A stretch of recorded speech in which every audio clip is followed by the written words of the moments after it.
Hello, this is Stan Conweiser. I'm interviewing Frank Axel, who has been a long member of Temple Israel. And Frank, go ahead and introduce yourself.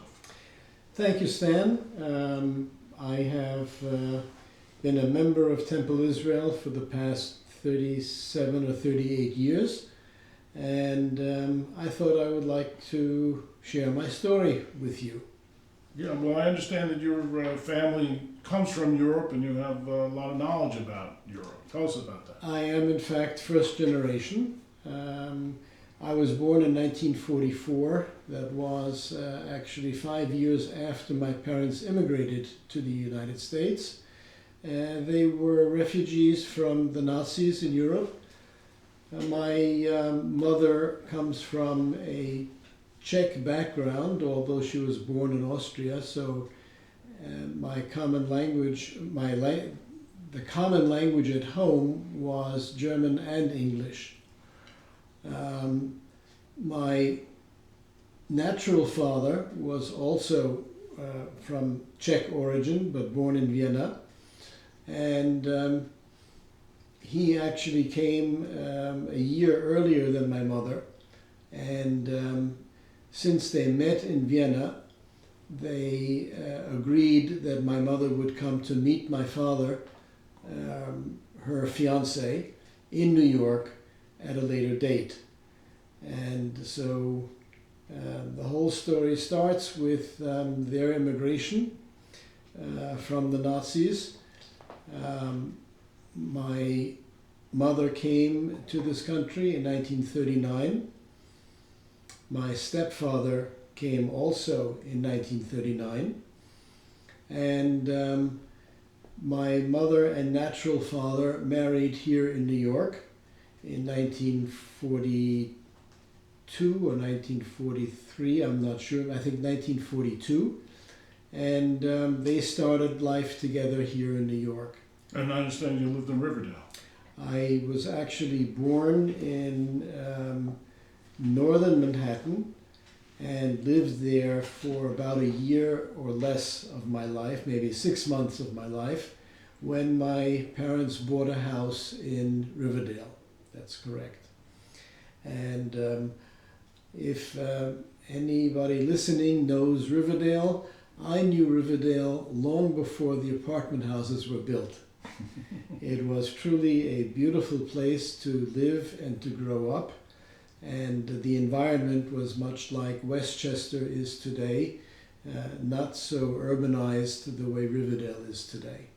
And so then your family moved to New Rochelle, and you changed parents, changed fathers. Well, it didn't quite happen so easily like that. My parents were divorced, were separated, and then divorced at a much later date. And my mother actually met my stepfather on the ship coming across to the United States. The ship came from Antwerp, Belgium, and then to Liverpool. My mother came from Liverpool, and my stepfather came from Antwerp. They met on the ship coming across, and they actually arrived in New York on Thanksgiving Day, 1939. So for them, it was a very memorable landmark and date to remember, and always to celebrate with Thanksgiving. Hmm. Hmm. And so you grew up in New Rochelle because they No, actually, I grew up in Riverdale. I went to university.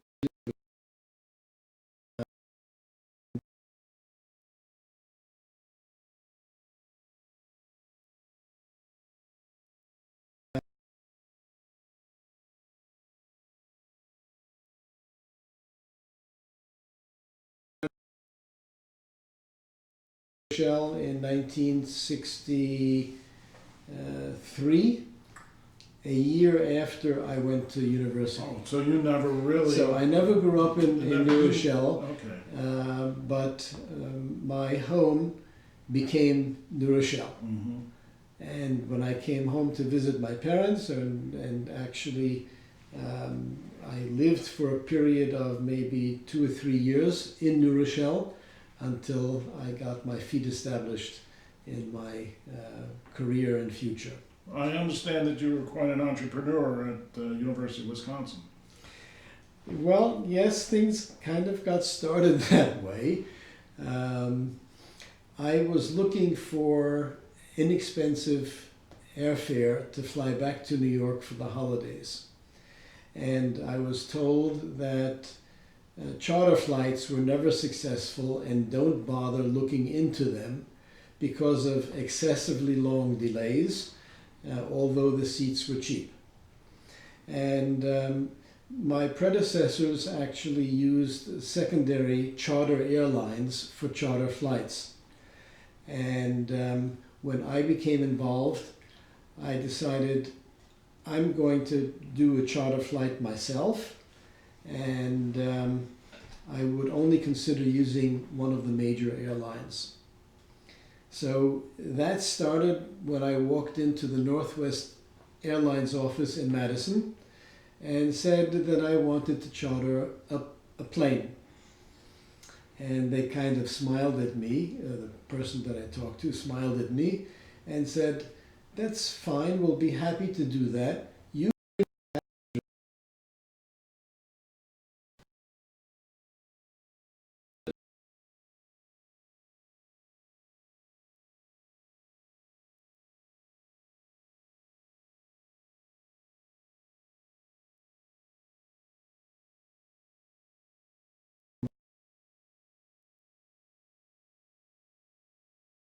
And when I told the travel agent my idea that I'd like to charter a flight for students living in tri-state area, they said, "Sure, we'll get you a plane." And sure enough, they got me a plane. They sent me a contract. I signed my name for 86-seat aircraft. It was a propeller plane at that time. And I proceeded to fill the plane and the seats. I had a friend on campus who had actually learned calligraphy, and he made 4x6 index cards, and together we posted them around the campus advertising "Fly with Frank, New York round trip, $70. That's cheap. And no sooner did I hang the cards that I filled 86 seats practically overnight. And I went back to the travel agent and I said, her name was Fran, "Fran, I need another plane." So she got me a second plane and a third plane. And that started my secondary career from Wisconsin to charter flights between Madison and New York.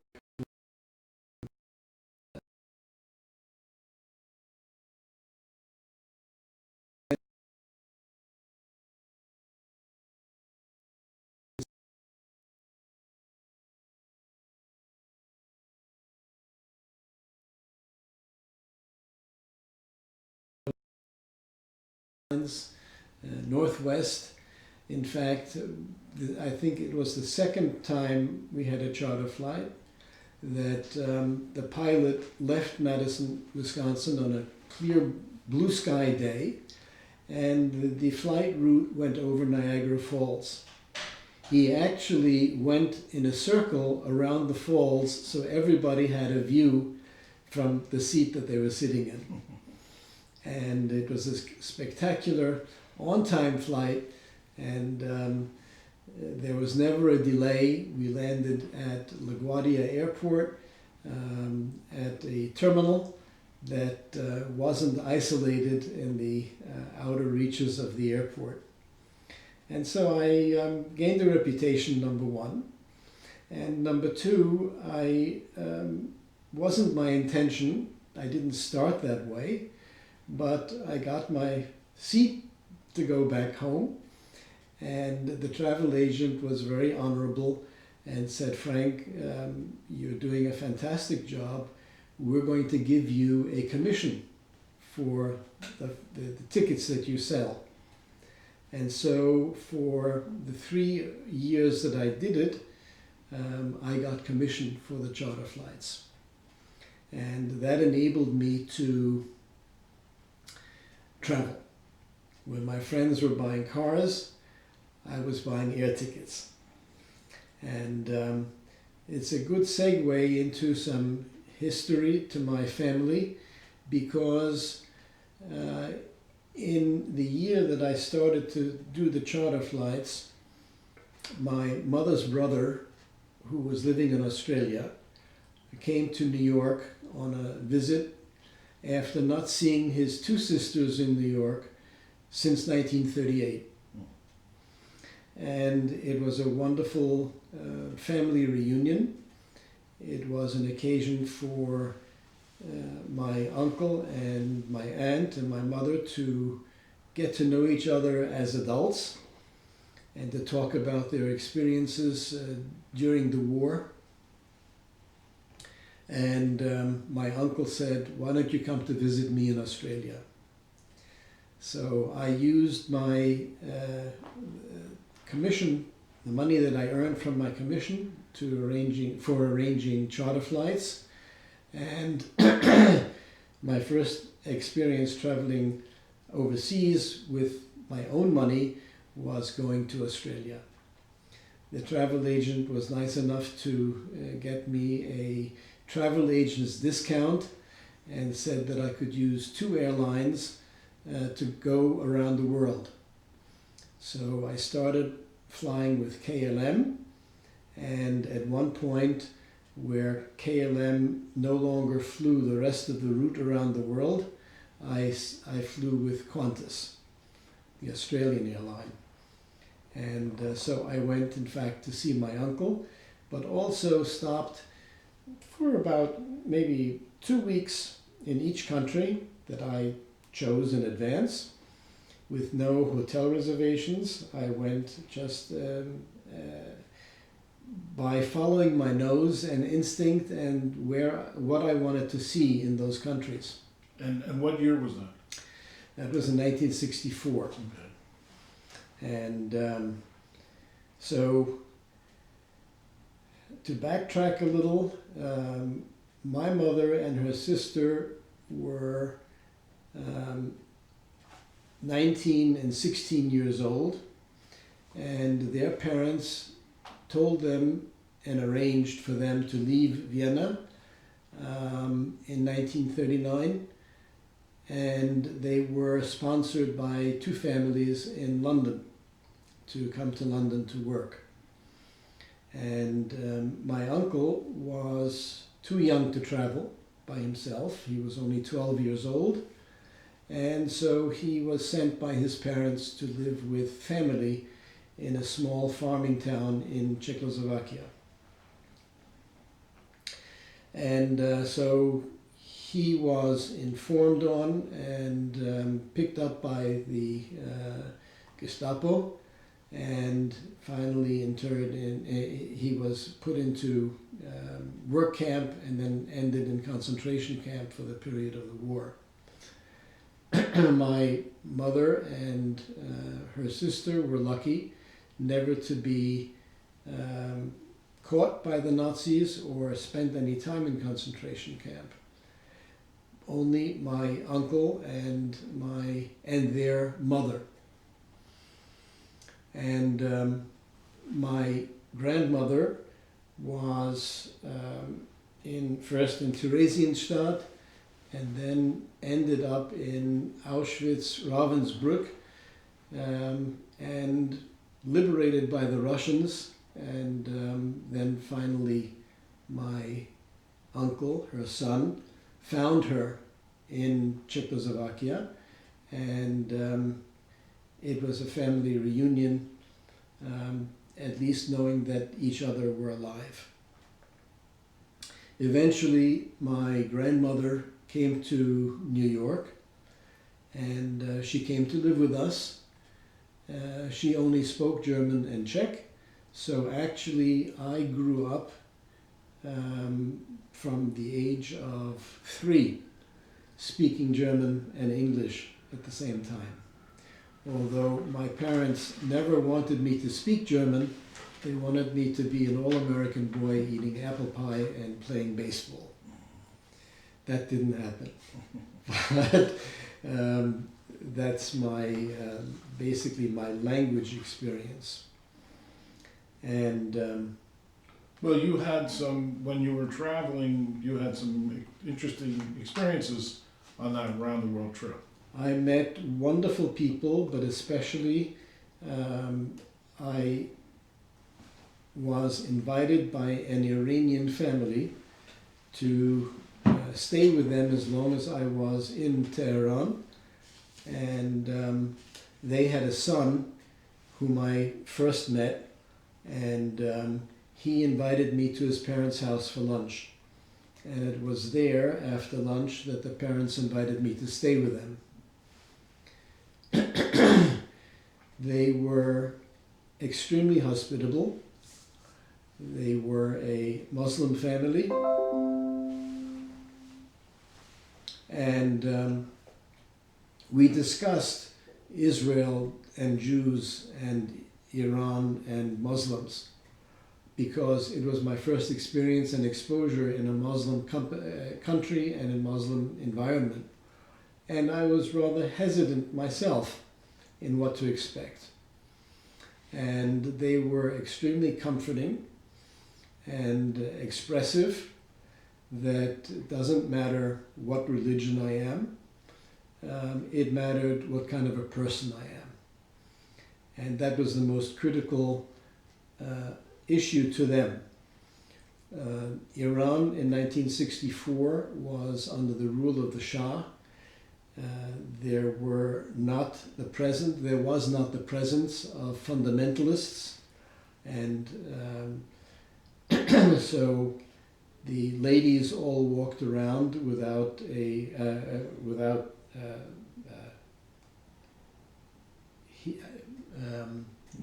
the scarves. The scarves around Muslim their head. Garb, yes. Yeah, their faces were not hidden, and it was a very liberal society. In fact, for the second lunch at their house, the mother went next door to a Jewish family and got a bottle of wine for us to drink with lunch, which in itself was a concession, because Muslims don't traditionally drink alcohol. And because I expressed that I like wine, not knowing the reason why they asked me, the father and the son joined me in drinking wine with the meal. They eventually took me on a road trip.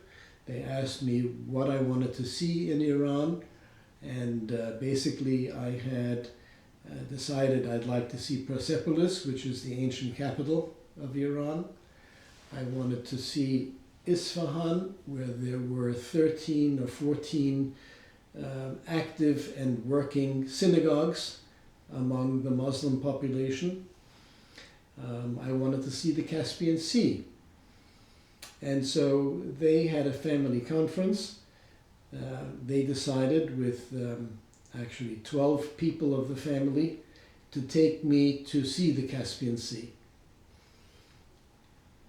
And they also took along the first student that I met. His name was Mahmoud. And we went together to the Caspian Sea, and from there Mahmoud took me to see and to meet his father in a small village centered around a sugar beet factory in the middle of the desert. We stayed overnight and went the next day to the town of Meshet in northeastern Iran, near the Afghan border, to see a mosque, which was a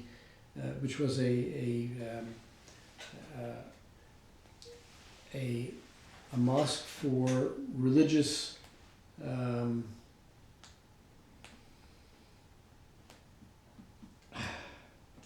For one of the sects, one of the Muslim it, sects? it was a I can't think of the word right now. Sorry. It was an objective to make pilgrimages Mhm. to this mosque.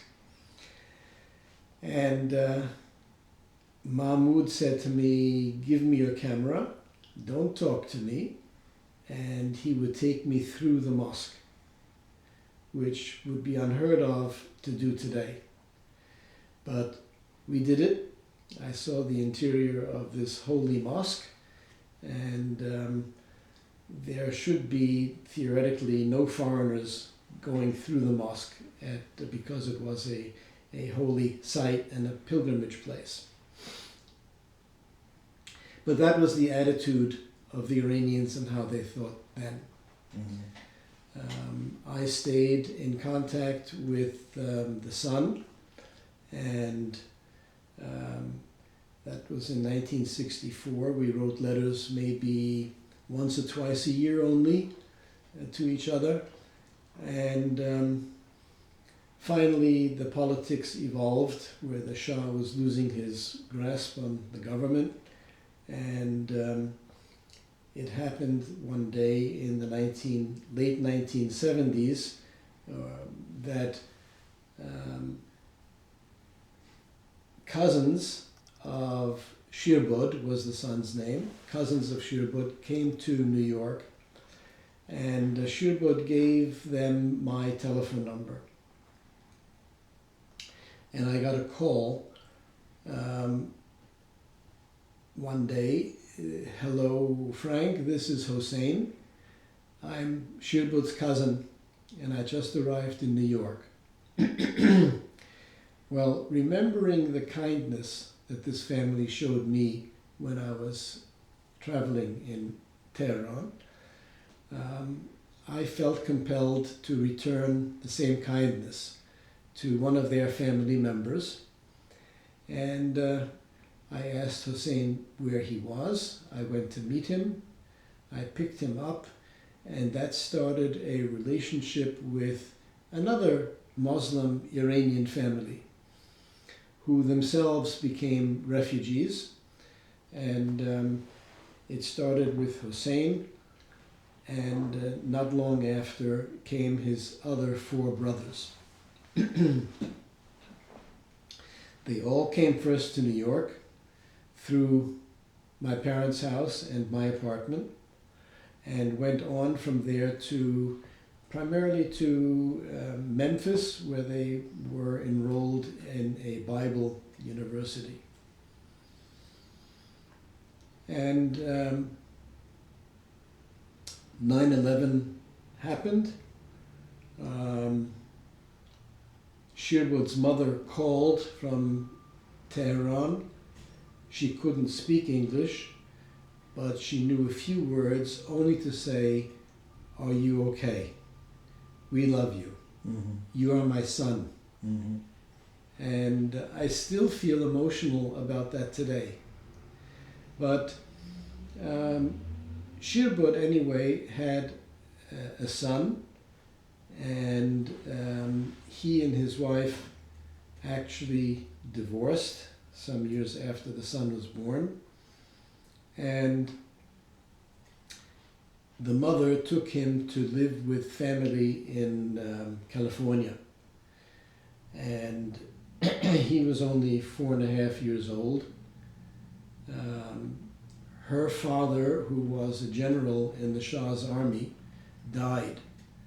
And she flew back at a moment's notice for the funeral of her father, leaving the boy with these distant relatives in California. Well, when she wanted to come back and pick up the son, the United States wouldn't renew her visa to come back. And my friend Shirbud had a valid visa to visit his son anyway.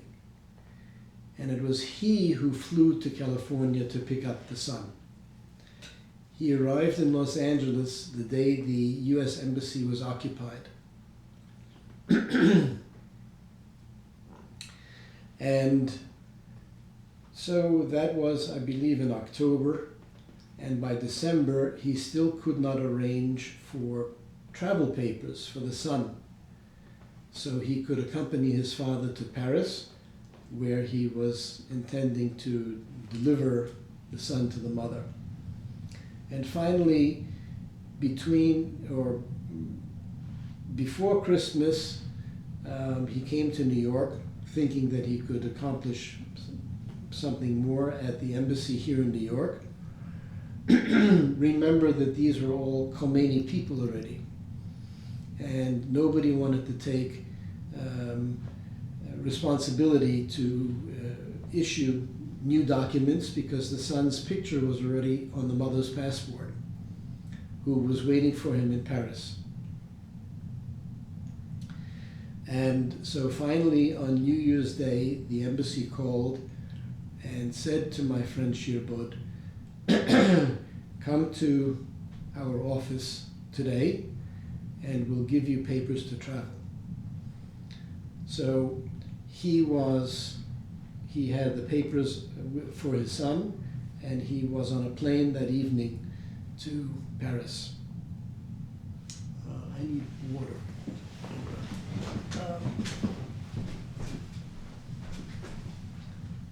Thank you.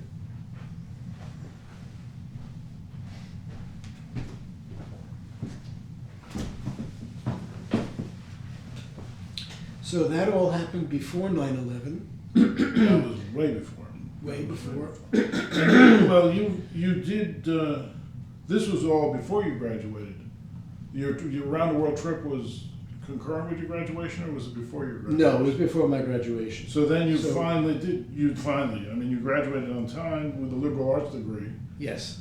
And then you I studied history and political science, and then you were stuck with the draft prospects of being drafted. Well, I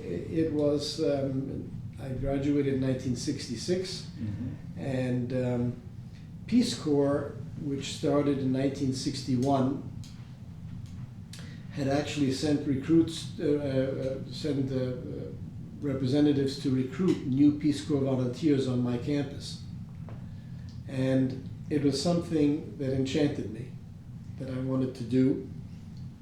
And I could renew my application when I was ready. So I did that immediately from university, and I went into Peace Corps. And as long as I was in the Peace Corps, I was not subject to the draft.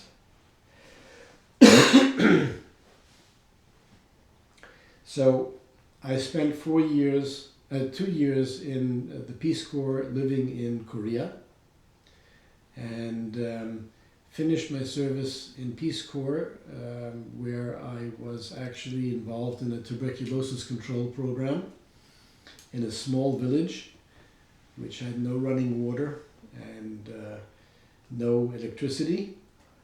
And so Bronx boy living in a small village in Korea was in itself phenomenal. And you learned the language prior and during that time? I learned the language to speak Korean. I lived with a Korean family, and the family had 3 daughters and 1 son. And basically I taught the son English, who was just learning English at school. He was about 12 years old at that time. I guess characteristically, when I make a friend, I hold on to them. And I have made very deep relationships with friends over my lifetime, meeting different people under different circumstances. But eventually, when the boy whose family I lived with in Korea grew older and it was time for him to go into the military, I paid for a trip for him to come to visit in New York So this was after you were back. after I was back from Peace Corps. And actually, it was already, I think I came back in end of 1969, beginning 1970, and he came to visit, it was about 1975, I believe. And Well, how long were you in the Peace Corps? 2 years. 2 years. But we stayed in contact. And I learned not only to speak Korean, but also to read and write. The host and hostess wrote to me in Korean, which I understood, and I answered them. Actually, I answered them in English, in written English, because it took too long for me to write a Korean letter. And we continued our contact that way. I finally invited the boy to come and visit us in New York. And he called me uncle. He said, "Uncle, I don't know what to do. I've been through university, and I don't know what should I do. What kind of work should I do?" And so I counseled him after the film, I believe it was Goodbye Columbus. I said to him, "Plastics, my son." And so sure enough, he went back to Korea and found a job in the plastics industry, learned about plastics molding, and his ultimate objective was to become our distributor in Korea. Well, I think we're getting a little ahead of ourselves there. Let's jump back a little bit to what happened after you came out of the Peace Corps. That you were back now in New Rochelle. Back in New Rochelle and waiting to be drafted. I came back when I was 25. I had to wait until my 26th birthday to know what I was going to do, if I would be drafted or not. And I went through my physical examination, and I had a number to be drafted. But my 26th birthday came and went, and I was never drafted. Very lucky. But in the meantime, since I had come home in December 1969, my stepfather had a business which he said I should come and work instead of just wasting time doing nothing at home. So I worked during 1970 in the business, and finally I decided that I liked the business, and I thought I would like to join also. And my stepfather said that if I wanted to work in the business, I would have to go back to school to learn about some chemistry and plastics technology.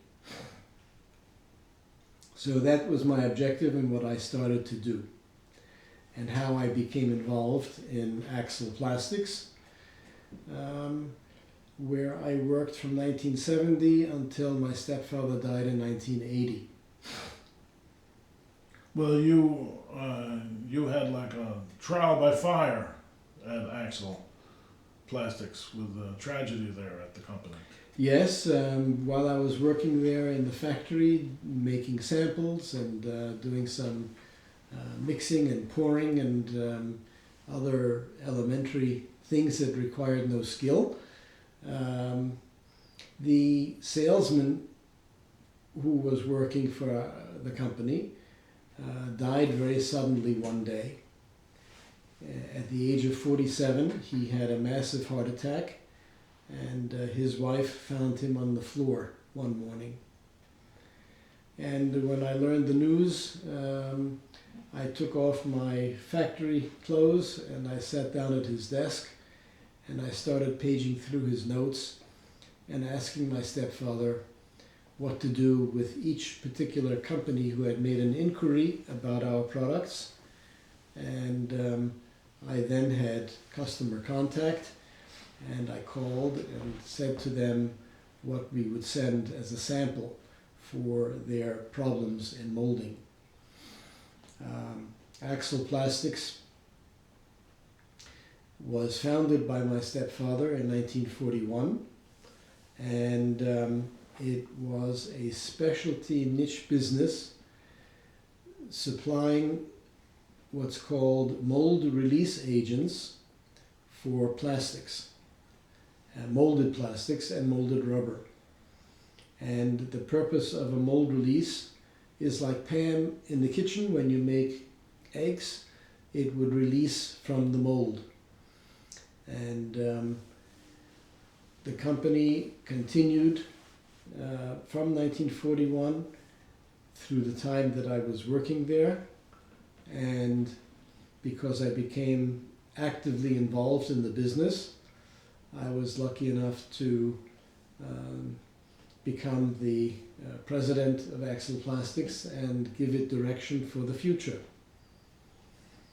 And I'm very proud to say that the company developed exceedingly well and successfully. So much so that my son became finally the president of Axel Plastics. And to this day, we are a well-recognized company in the worldwide business of plastics and rubber molding. We've really earned a wonderful reputation and customers around the world. But this is how I became involved in Axel Plastics. So somewhere along the line, along that way, you met up with Barbara. How'd that happen? Yes, it was also more or less by chance. Barbara was working in an advertising company as a copywriter. And she got bored at her job in Manhattan and decided she was leaving New York and going to look for a better life, a different life in Atlanta.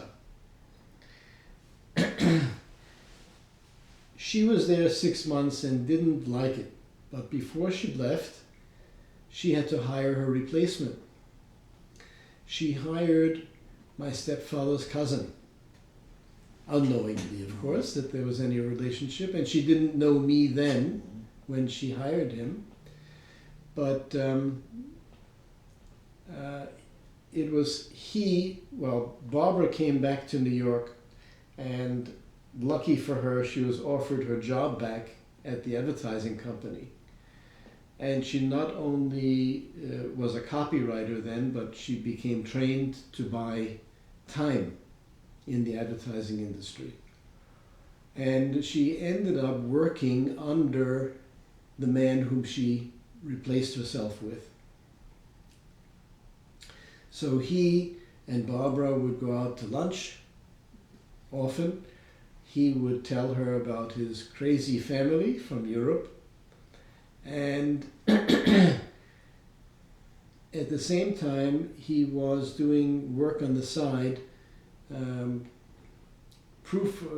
writing advertisements for our company. And he would give the copy to Barbara to read through and make comments or improvements. And he said one day, you know, you and my cousin's son should meet, because if the chemistry is right, you'll get married. Well, she was busy and involved with somebody else, as I was when his name was Freddie. First arranged for us to meet. So some time went on, and at one point, maybe it was 6 months later, I called Barbara. I had finished my relationship, and I said, I'd like to take you out. Let's go out on a date and meet. And so she decided she liked the sound of my voice, and she liked the idea. And so we finally did go out on a date. We met and we fell in love. So I met my wife through the business inadvertently, and with the good fortune that she became friendly with my father's cousin. That's great. And so We got married in 1974 in Trenton, New Jersey, and we have been now married for 45 years in this year, 2019. And we're still happily married. and you moved to Garth Row. Well, we moved, when we got married in 1974, we moved into an apartment on Garth Road. And that apartment became a co-op while we lived there. And so we were ready to sell because we didn't have enough space. And we bought a small house in New Rochelle.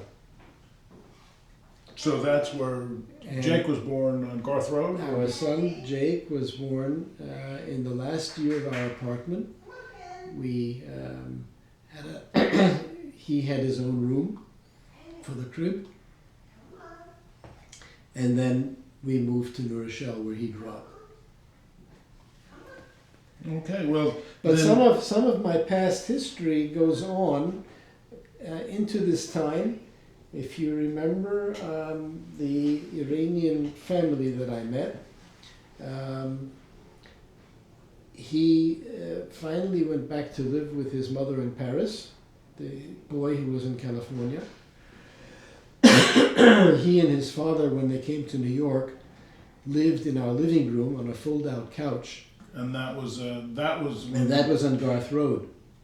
in our apartment. that was when the fundamentalists took over in Iran. After, yes. After that, So we deliberately, when we went to Europe,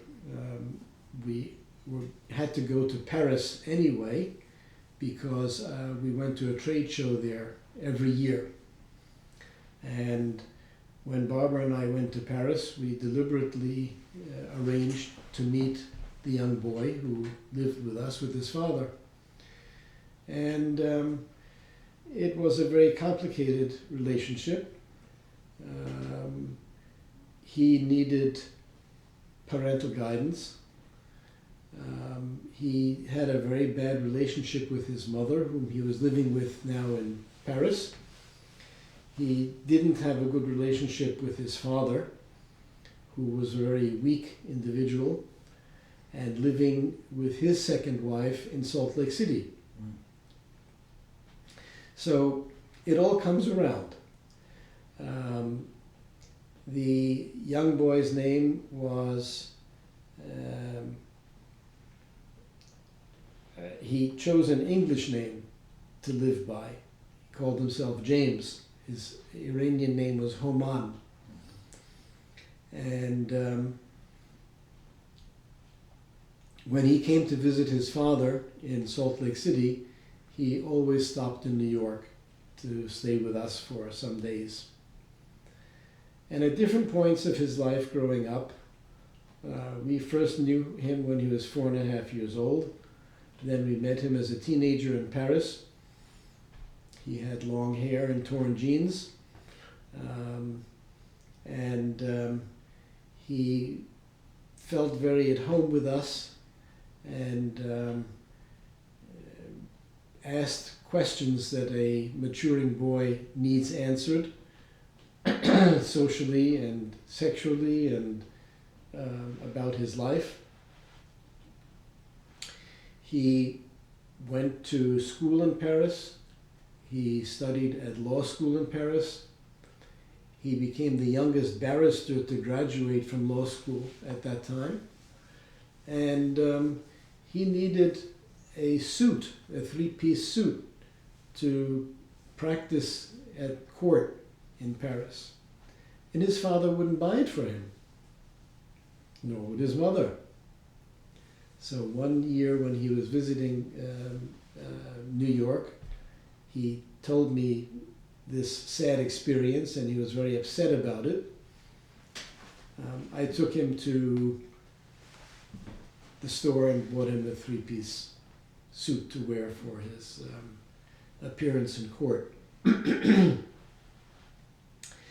But throughout the years of his growth, through teenage years into his 20s, we saw him almost every year. And we became very fond of him. He was very committed to us and grateful to us for everything that we offered him. He, in fact, wanted us to meet his first fiancée, to let him know what we thought about her and if she would be good for him. And as I counseled him the same as I counseled the boys who came to New York, his cousins who came to New York, they all had the idea to marry American girls. And I said very strongly, defending Islam, that the religions and religious backgrounds were very different, that I thought it would be a much better idea for him in Paris to find an Iranian girl. He still preferred a blonde girl and French, and he ended up marrying his first wife. He invited us to the wedding.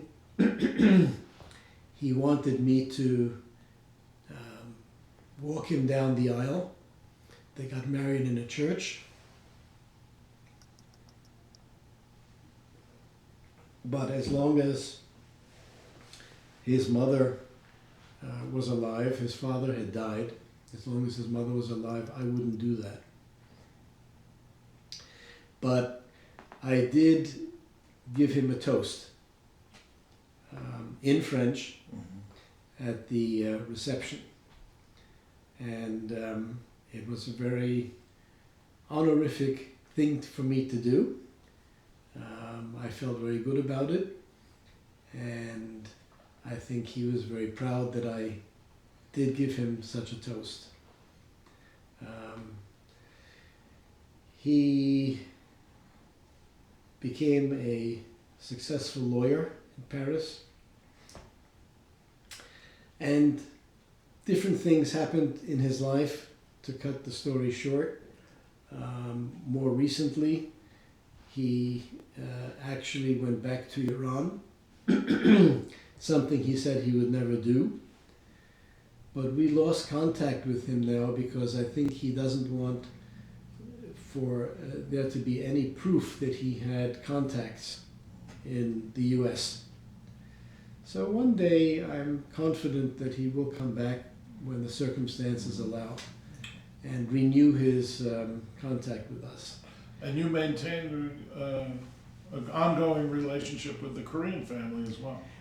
And well, with the Korean family, yes, they also moved, migrated from small village to Seoul, the capital and big city, and where the three sisters each made a life for themselves.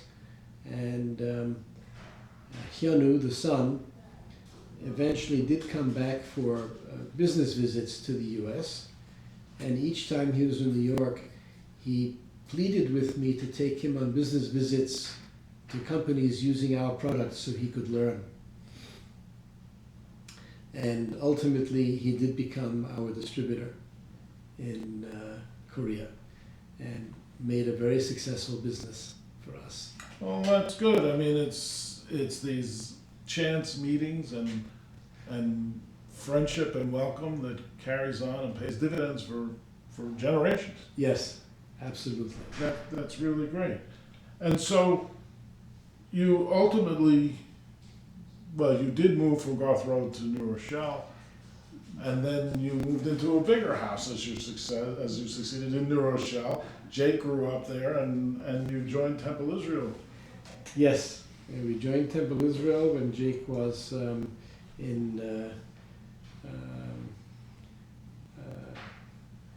Jake was in kindergarten or You probably went to the preschool there. the preschool, and our membership in Temple Israel was very important to us.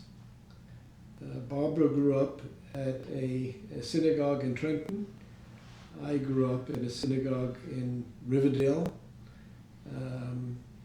and it was always important to both of us to be a member of the community. And Jake got his early education at the Temple Israel. Jake had his bar mitzvah at Temple Israel. And we have continued our membership there ever since. That's great. And Jake is married and continuing the Axel tradition in the business. That's Our son, yes, our son is married. He married a young lady from Florida, and he is not a member of Temple Israel anymore because they live in Westport, Connecticut, and they've made their own roots at a local synagogue. But he carries on the tradition That's of right. being religiously practicing and conscientious at a synagogue and a member of the Jewish community in Westport. That's great. And you're easing into retirement. Yes. Well, that's great. I think that might just about wrap it up unless you have any closing comments. I don't have any closing comments and nothing special. Only to say that I've had a very full life, a life full of discovery, a life full of making new friendships and meaningful, long-lasting friendships. I am an avid stamp collector. I had pen pals all over the world. I have two very important friends from stamp exchanging. One in Poland who was much older than I and died a number of years ago. Another who was a couple of years younger than I am in Prague. And we have been friends for more than 50 years. Exchanging stamps at first, and then by socially meeting and visiting each other. And it's been a very important factor in our life. That's great. Okay, well, thank you very much. I've enjoyed hearing about your life experience, and I'm sure other people will as well. There's much more, and I love to get into detail. Only Well, time is of the essence. This could take hours, but we've kept it to just under an hour, and I think we're doing really well. Good. Okay. Well, thank you. Thank you, and my best regards to everybody. And I invite anyone who is interested to contact me, and I'd be happy to discuss at further length some of my experiences and adventures. All right. You take care.